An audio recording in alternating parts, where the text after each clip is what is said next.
세상은 이른 아침에 이렇게 기도하러 오신 여러분들을 어떻게 평가할까요?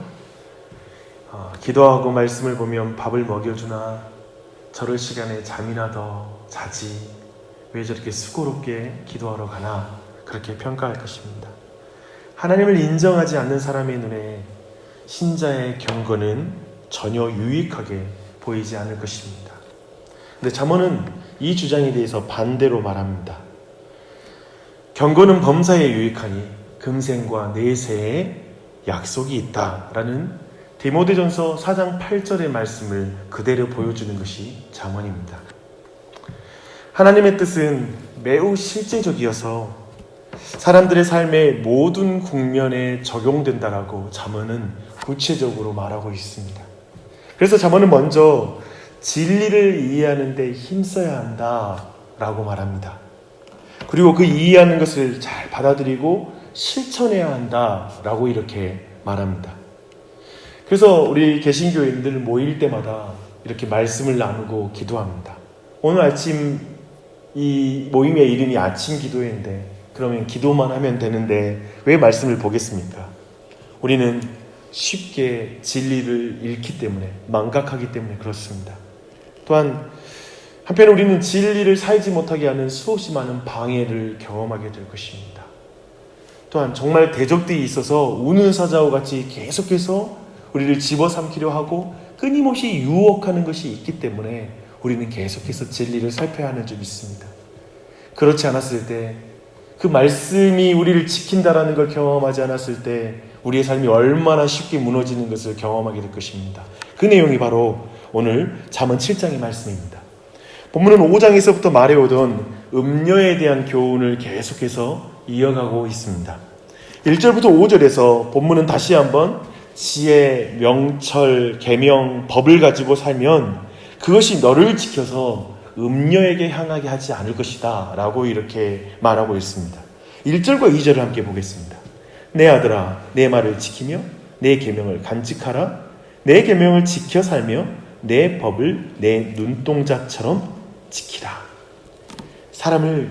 사람이 마음을 지키려면 말씀을 손가락에 메고 마음판에 새기고 순종하여 살 때 그 말씀을 눈동자처럼 상하지 않도록 귀하게 여겨야 한다라고 말하고 있습니다. 말씀을 귀하게 여겨야 합니다. 하루를 시작하는 아침에 진리를 알기 위해, 하나님을 더 알기 위해 말씀을 간절하게 듣는 것, 그것은 말씀을 귀히 여기는 것일 것입니다. 또한 그 말씀을 배워서 그걸 행하게 해달라고 기도하는 것, 그 또한도 말씀을 귀히 여기는 삶이 할 수 있는 것입니다. 그렇다면 눈동자가 상하듯이 말씀을 상하게 하는 것은 무엇이겠습니까? 그것은 하나님의 말씀을 가벼이 여기고 말씀을 어기는 것입니다. 내 생각대로, 내 판단대로 행하는 것이 하나님의 말씀을 귀히 여기지 않는 것이고 그 눈동자를 상하게 하는 것과 같습니다.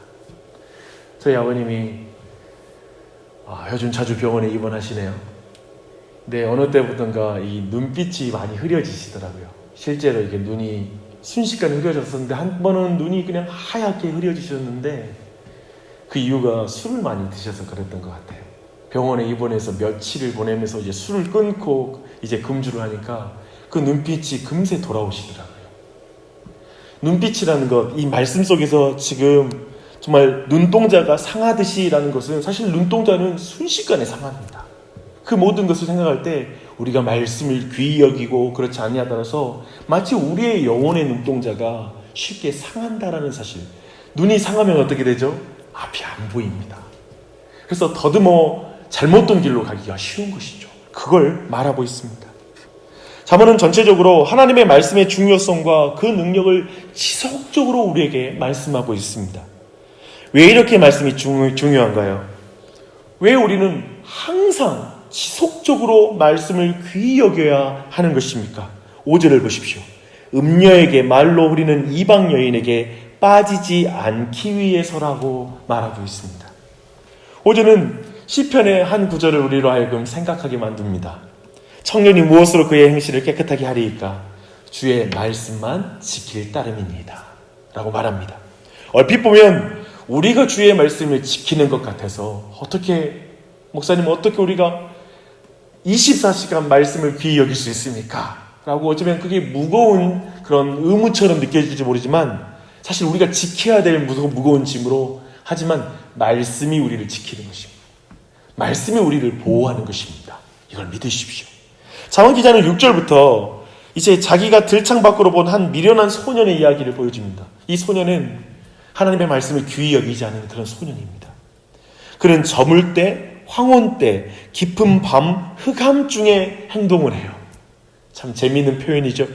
그가 향하고 있는 곳은 음녀의 집 쪽으로 향하고 있습니다. 이어서 음녀에 대한 묘사를 하고 있는데요. 그 간교한 여인은 기생같이 예쁘게 옷을 입었다. 보기에 좋은 것입니다. 그녀의 태도는 떠들며 돌아다니고 천박하고 예의가 없으며 어떤 때는 누군가를 유혹하기 위해서 거리에 서 있다고 말하고 있습니다. 그녀의 접근 방법은 그 소년을 붙잡고 입을 맞추면서 부끄러움이 없는 말을 하는 것입니다. 그런데요, 14절에서 굉장히 이상한 말을 합니다. 이 음녀가 매우 의미심장해요. 내가 화목제를 드려 소원한 것을 오늘 갚았노라 라고 말해요. 매우 종교적인 말을 하지요. 여기서 그녀는 종교적인 언어를 사용하고 자기가 종교적인 의무를 수행해서 이제 하나님하고 화목하게 되었어. 그러니까 종교적 의미를 다 행했으니까 우리 죄 짓자, 또 짓자, 이런 식으로 지금 말하고 있습니다. 굉장히 미련하죠. 이는 마치 나는 종교적인 의무, 주일을 지켰고 무슨 의무를 수행하고 있으니까 주일날 가서 또 기도하면서 용서 구하면 되니까 다시 죄 지어도 된다는 식으로 말하는 것입니다. 사실 이 음녀는 교회 안에서 죄와 타협한 거짓 신앙인의 모습일 수 있습니다. 그리고 거짓된 진리를 따르는 사람일 수 있죠. 그래서 다들 이 말에 많은 사람이 신자들 안에서 꿰어 넘어간다라고 오늘 말씀 말하고 있습니다. 그냥 보험 들어놨으니까 예수 믿으면 천국 가는 것은 따놓은 당상이니 죄 짓는 거 큰 문제 없지, 하나님은 사랑의 하나님이야 라는 식으로 그렇게 신앙생활을 하는 것입니다. 이것만이 아니에요. 그녀가 화목제로 드린 그 고기, 이것은 매우 특별한 진수성찬을 의미하는데요, 그것이 남아있으니 함께 즐기자라는 뜻도 암시되어 있습니다. 신앙의 가장 심각한 문제, 즉 신앙과 삶의 괴리가 지금 오늘 말씀에 분명하게 드러나 있고, 신앙과 믿는 것과 사는 것이 분리되어 있는데 거리낌이 없고 가책도 없고 그리고 회개할 마음이 없는 상태, 그것을 보여주는 것이 오늘 본문의 이 음녀입니다. 그녀는 계속해서 자기 남편이 멀리 가서 오래 걸릴 것이니까 나와 함께 이 밤을 즐기자고 말합니다. 굉장하잖아요. 나의 이 위험한 행동이 발각되지 않을 것이라는 안전하다는 확신이 있으니까 그래 마음껏 죄를 짓자.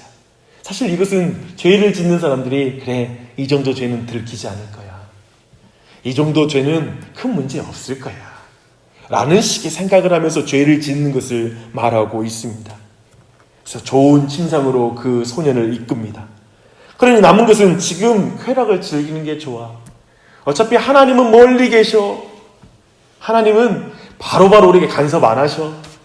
그러니까 들킬 생각하지 말고 그냥 내 인생을 즐겨. 지금이 중요한 거야 라고 말하는 것입니다. 결국 소녀는 그 음녀의 방으로 들어갑니다. 그 모습이 마치 소가 푸죽간으로 들어가는데 전혀 모르는 것처럼, 새가 그물로 날아들면서도 빠르게 날아들면서도 잡힐 줄을 모르고 날아드는 것처럼 어리석다라고 이렇게 말하고 있습니다. 마지막으로 잠언 기자는 그런 음료로 인하여 죽은 자가 허다하다고 경고하고 있습니다. 24절로 20절 함께 보겠습니다. 함께 읽을게요. 이제 아들들아 내 말을 듣고 내 입의 말에 주의하라. 내 마음이 음녀의 길로 치우치지 말며 그 길에 미혹되지 말지어다. 대저 그가 많은 사람을 상하여 엎드러지게 하였나니 그에게 죽은 자가 허다하니라. 그의 집은 스올의 길이라 사망의 방으로 내려가느니라. 그러므로 아들들은 지혜로운 아비의 말을 들어야 됩니다. 오늘날 우리는 더욱 이 말을 확신 가운데 우리가 있어야 됩니다. 하나님의 말씀에 대해서 확신해야 됩니다. 죽은 자가 허다하고 지금 이 시간에도 이렇게 죽어가는 자들이 허다하기 때문에 그렇습니다. 너무나 쉽게도 오늘 이 음료의 유혹에 많은 사람이 넘어가는 게 현실이기 때문에 그렇습니다. 오늘도요, 우리 삶의 순간순간 음료가 우리에게 속삭이고 유혹할 것입니다. 이게 쉽게 우리가 넘어갈 수 있어요.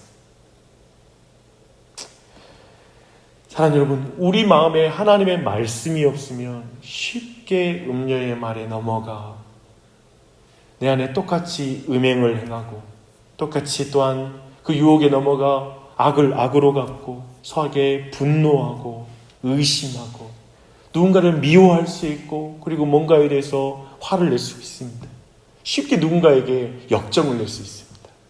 사랑하는 여러분, 말씀이 우리의 마음을 지켜요. 하나님의 말씀만이 우리의 마음을 지켜줍니다. 요즘 저는 그런 체험을 합니다. 더욱 하나님의 말씀이 내 마음을 지키는구나. 순간순간 마음을 어렵게 만들 수 있는 일들을 우리가 경험하잖아요. 그 순간 하나님, 무릇 지킬 만한 것보다 내 마음을 지키게 해주십시오. 주님, 주님의 말씀을 믿습니다. 하나님만이 내 마음을 지킵니다 라고 순간순간 말씀으로 내 마음을, 모든 말을 들을 때, 무슨 잘못된 생각이 스칠 때, 사단이 뿌리는 생각들이 있잖아요. 그런 생각일 때 튕겨내고 말씀으로 주님, 우리가 지켜야 되는 줄 믿습니다. 사랑하는 여러분, 이 세상에 어떤 명예를 얻었거나 정치적인 권세를 잡았거나 공부를 많이 했거나 재물이 많거나 인생에 어떤 성취를 많이 한 사람들일 수 있어요. 그러나 성경은 정말 말씀이 없는 자는 정말 그들이야말로 어리석은 소년과 같다라고 말하고 있습니다. 다른 어떤 것보다 주의 말씀이 우리의 마음에 있기를 바랍니다. 베드로전서 5장 8절로 11절의 말씀을 읽고 같이 기도하겠습니다. 근신하라, 깨어라. 너희 대적 마귀는 우는 사자와 같이 두루다니며 삼킬 자를 찾나니 너희는 믿음을 굳건하게 하여 그를 대적하라. 이는 세상에 있는 너희 형제들도 동일한 고난을 당하는 줄을 알미라. 모든 은혜의 하나님 곧 그리스도 안에서 너희를 부르사 자기의 영원한 영광에 들어가게 하신 이가 잠깐 고난을 당한 너희를 친히 온전하게 하시며 굳건하게 하시며 강하게 하시며 털을 견고하게 하시리라. 권능이 세세 무궁토록 그에게 있을지어다. 아멘. 오늘도 마귀가 우는 사자와 같이 우리를 유혹할 거예요. 우리는 근신하고 깨기 위해 이 자리에 있는 줄 믿습니다. 기도가 바로 우리가 깨어있는 일인 줄 믿습니다. 기도할 때 하나님만이 나를 견고하게 하시옵니다. 주의 말씀만이 나를 굳건하게 합니다. 나를 강하게 하고 내 털을 견고하게 합니다. 주님, 오늘도 내 마음에 이 아침 시작할 때 내 마음에 말씀을 심어주시옵소서. 이렇게 기도하며 나아가는 이 아침 되시기 바랍니다. 그리고 우리의 자녀들을 위해 기도할 때도, 그리고 배우자와 온 교회를 위해서 기도할 때 그 말씀으로 축복하며 기도해 주십시오. 기도하겠습니다.